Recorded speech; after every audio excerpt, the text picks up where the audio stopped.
What's up, everyone? Welcome to the video.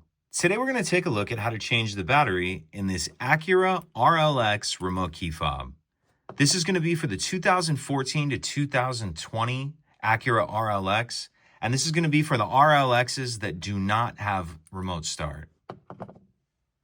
It's going to use replacement battery CR2032, and I'll put a link in the description box of this video to where you can find these replacement batteries if you're in need.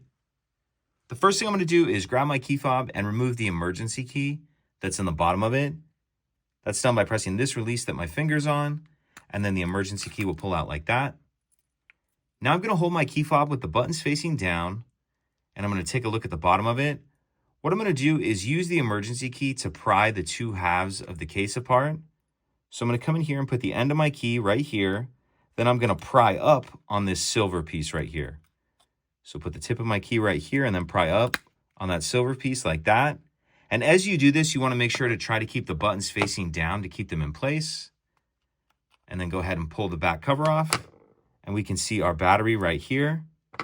And now I'll use the end of my key to get under the edge of the battery and get it out of that holder.